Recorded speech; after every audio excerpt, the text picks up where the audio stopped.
Hello, my name is Gerald Tomlin. I am a behavioral science psychology student at North Central University. I would like to thank you for joining this webinar on the acculturation problems facing Caribbean immigrants into the United States. Today we will discuss several common factors causing Caribbean dietary acculturation health concerns of the modern immigration population to the United States, along with some possible solutions and the role that health psychologists can play in correcting these adopted poor eating habits. With that out of the way, let's dive right in.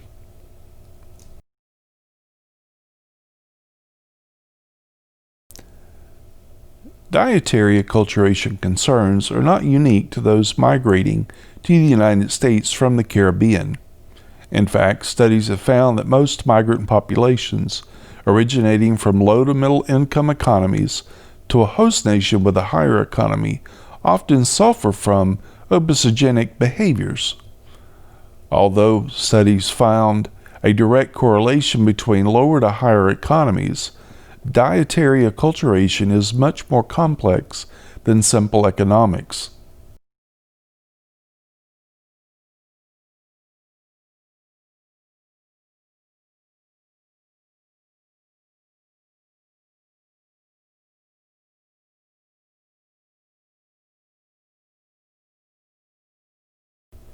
Cultures from around the world put much more significance on food than a price tag. Yes, it is true, poorer nations may struggle with meeting basic nutritional needs, but there is a much broader context when it comes to eating than meeting the recommended dietary intake. In fact, social aspects to one's eating habits may say much more about their overall well-being than their economic standing within their community. Think about it this way. What celebration is not complete without a good meal? How many times have we looked for those comfort foods when we were depressed? From men and women going on hunts and gathering expeditions to meal preparation in the kitchen or over a fire and gathering around the dinner table, eating a meal with friends or family is much more important than simply satisfying a rumble in our stomachs. Complex relationship that humans have with food that can make solving dietary acculturation issues incredibly challenging to overcome. Over the course of this presentation, I will draw attention to one subset groups of migrants struggling to find balance between tradition and the new modern lifestyles they find themselves trying to fit in. But remember, as previously stated, most migrant populations struggle with the same issues. Although the solutions may vary, hopefully there is something we can learn from each group to apply to the wider immigration acculturation concerns. Let's go back in history for a moment. Over the past 500 years, ever since Christopher Columbus laid claim to what is called the Caribbean today, the region's indigenous ethnic background has become incredibly diverse. The island nations that include Trinidad and Tobago, Haiti, Jamaica, Puerto Rico, and Cuba, along with others, have truly become a mixture of Spanish, French, English, Indians from the Americas, Africans, and others since the trade routes were first established and the crops of sugarcane were planted. However, their laid-back, low-stress lifestyles, filled with rich diets consisting of fresh fruits, vegetables, and seafood, have stayed consistent due to the costs related to importing food not readily available on each of their islands. Not having easy access to Western lifestyles, however, and these Western diets may have actually benefited them over the years.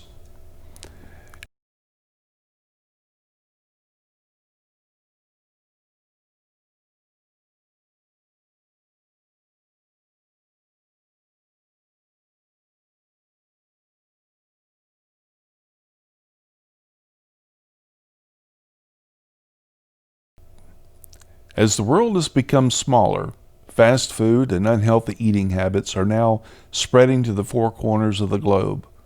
The World Health Organization, or WHO, reported that obesity and its related chronic illnesses has tripled since 1975 and is continuing to rise. In 2016, obesity reached 1.9 billion people and killing more than 4 million per year in 2017. Between 1980 and 2000, those migrating to the United States from the Caribbean has increased nearly 50% each year. The migration has slowed down some after, but is still a significant portion of those migrating to the United States. According to some, in 2017, the United States was the host country of approximately 4.4 million known Caribbean immigrants, making them nearly 10% of the immigrant population, but only 1.3% of the United States total population. Due to their small percentages spread across Florida, New York, and a few other states, it nearly guarantees that a mass amount of assimilation is going to happen. Unfortunately, that does not always bode well for those able to migrate to the United States in search of prospering economically or escaping other hardships, as they are now faced with unsuspecting dietary consequences in the forms of obesity, diabetes, cardiovascular disease, and strokes.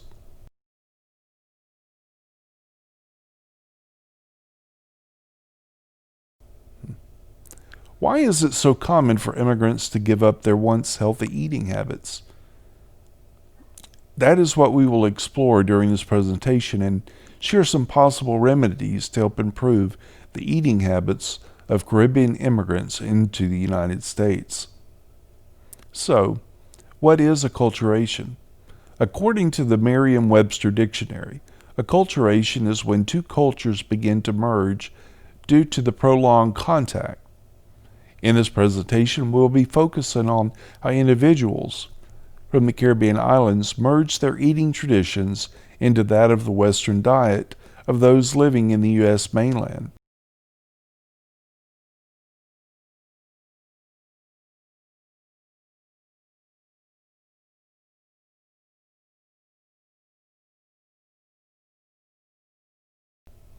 I believe it takes an incredibly strong-willed person to not change their likes or dislikes and avoid taking on the good or bad behaviors and the habits of the friends, coworkers, and others they associate with, especially when they have worked hard to become a part of the new group.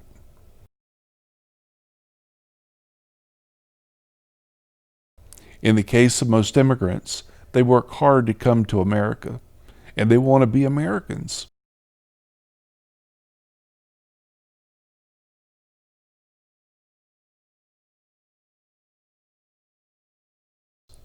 To be American, you must take on American habits, which include the food Americans eat.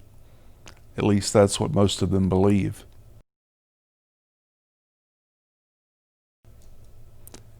Professor Ilana Akresh found in 2006, of 6,637 adults surveyed, 39% of them changed their traditional diets. Of these changes, junk food and meat were the most common changes at 10% and 8% respectively. A second study performed by the professor took a deeper dive into acculturation in an attempt to understand the surrounding circumstances in which Caribbean immigrants were changing their traditional lifestyles, or that to the Americans in which they found themselves trying to be a part of, and to assimilate within. She found that those with a spouse from the U.S. had greater American experiences and spoke more English, ate more junk food, and had a higher average BMI than those who did not.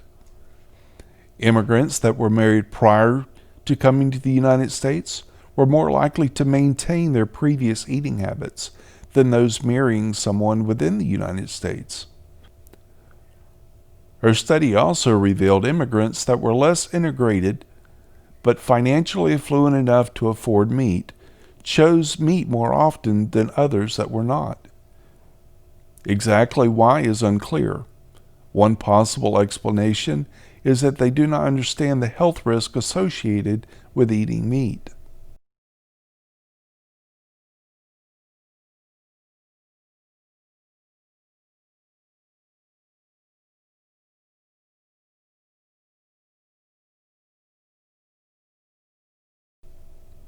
A lack of understanding the health risks associated with eating more red meat and the wide variety of junk food that was once not available to immigrants in their Caribbean homeland is believed to be one of the main culprits to their obesogenic behavior changes.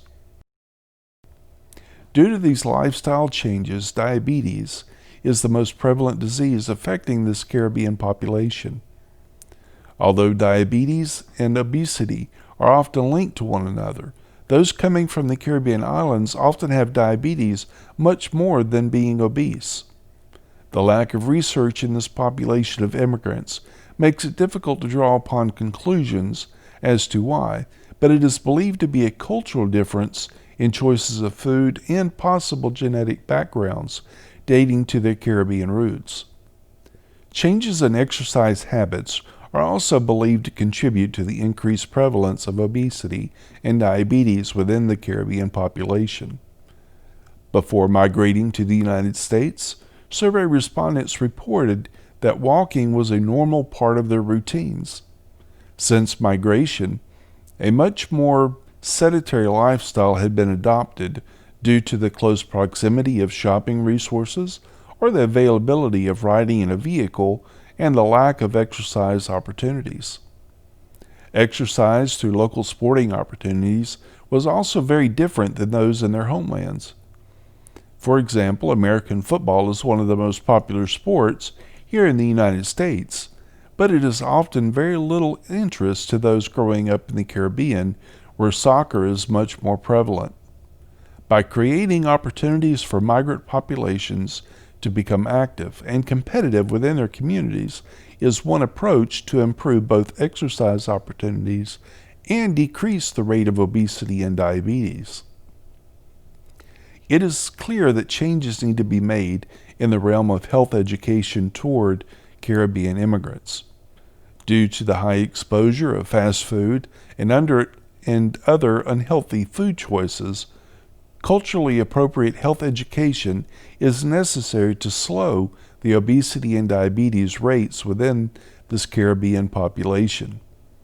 In a program called the Go, Slow, Whoa, or GSW, found that when culturally appropriate food and exercise information was introduced into the community, that it had as high as a 92% effective rate toward helping Caribbean individuals make healthier food choices. In this program, they work to be culturally inclusive, capturing the meaning and essence of their traditional diets with that of the Western options. The program is also designed to help them understand the risk involved with processed foods, which in most cases was new to them after migrating to the United States. In the GSW approach, foods were broken down into three groups: those that were healthy choices and could be chosen all of the time, foods that were slightly less healthy and should only be chosen some of the time, and lastly, foods that should not be chosen or be chosen rarely at all. Another method implemented in the GSW approach was to allow individuals to be grouped into the Caribbean homeland that they most identified with. It is important to understand that although they may all be from the Caribbean, all of the islands and regions of the Caribbean have their unique traditions and significant differences as it relates to food, exercise, and daily routines. For example, those from Trinidad and Tobago are very different than those from Cuba when it comes to choices of food and behavior traits.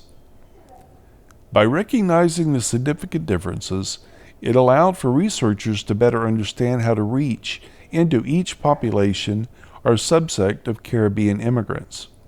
For example, colors, cultural items, such as dominoes and wooden spoons, can be used to either encourage or discourage certain behaviors. Excluding, as an extreme example here, items such as hockey pucks they're just not part of Caribbean lifestyles, which make little sense to include in literature designed to implement lifestyle change. As a health psychologist, it is vital that we can relate and find common ground within any subset community in order to make a difference with meaningful lifestyle changes.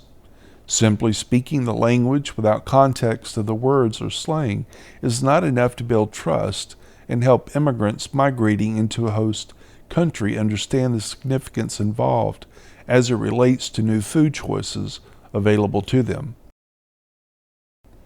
Obesity, diabetes, and cardiovascular disease, to name a few of the top 10 killers related to unhealthy eating behaviors, are fortunately avoidable. However, if we are unable to educate those in high-risk category, morbidity rates will continue to rise in all populations, but especially those migrating into a new host country. Much like wide-eyed children in a candy store, Caribbean immigrants are being exposed to fast foods within their communities in television commercials, sugary drinks and snacks, and high amounts of processed foods at unprecedented rates for the first time in their lives. We must continue to work toward educating these and other immigrants within their community by respecting their culture and tradition as it relates to family, friends, community, foods, and exercise. I would like to thank you once again for joining us during this short presentation